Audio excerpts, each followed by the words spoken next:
have to hear. Drink a good deal of it, make a good meal of it, stick to your old-fashioned beer.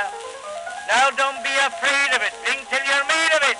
Now all together a cheer. Hey everybody, it's Mark here once again, your one-take beer reviewer, the guy who talks about Chicago's craft beer scene at beeronaut.com. And today has been my birthday, taping this towards the evening hours. And I've already gone to Starbucks and had my foo-foo birthday drink, had birthday hamburger, birthday burrito, birthday cake, birthday ice cream. So I'm kind of sugared up for today, but nonetheless, I'm going to break into a cider for us tonight. This is another batch of drink that has been sent to me by the brewer for my comment. In fact, they sent 3 varieties of Virtue Cider's Fruit Belt series. Virtue Cider is the cider maker that was started by Greg Hall, the son of John Hall Jr., founder of Goose Island Brewing. He started Virtue Cider shortly after Goose Island was bought out by Anheuser-Busch, and then a few years later, Virtue Cider was bought out by Anheuser-Busch because they saw that was going to be the next big thing. Of course, now the next big thing is Bud Light Toasted Marshmallow Seltzer, so I don't know where that's going to go. But anyway, let's get to some real cider, though. The Fruit Belt series is made with, as it says here, hand-picked heirloom Michigan apples and other fruits that are grown in the southern Fruit Belt part of Michigan. I guess that's what they call it. This is the cherry. They also have a peach fruit belt and a blueberry fruit belt, and I'll be sampling those and writing about those in the Beeronaut article that comes with this video. So anyway, that's all the information they have with this, so we're going to pop one open.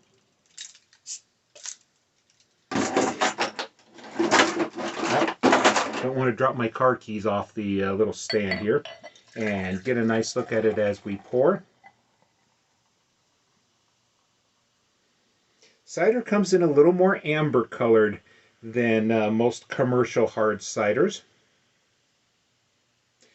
Perhaps we could say there's a little rosy blush of cherry through it. And my little glass holds the entire bottle here. Let me set one thing down so I can hold the glass carefully. There we go, nice little fizzy head. Nice dry apple note to this. Not very much sweetness, which can be pretty good.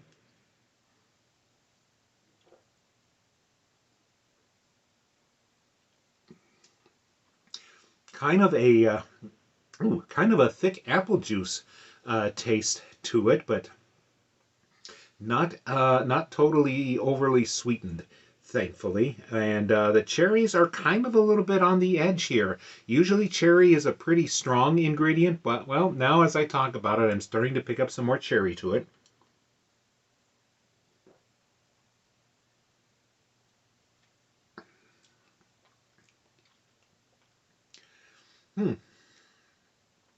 Well, it is semi-sweet and pretty fizzy.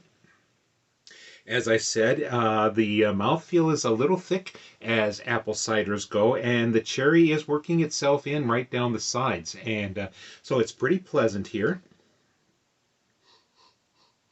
I'm going to say a hard cider might be a little much for a really hot summer day, especially when it's damp and I'm in a musty basement. But I'm sure if it's only slightly cooler, and if I hadn't had so much food for my birthday before, I'd be trying this out a lot more.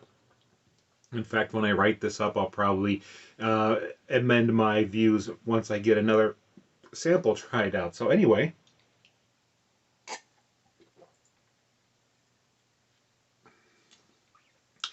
it does come across like a craft cider. I mean, there are still going to be some sulfites in it, but it doesn't have added sugar or added apple juice. I think it is, of course, it's made with apple juice, so how much of that is left after fermenting, I couldn't say for sure.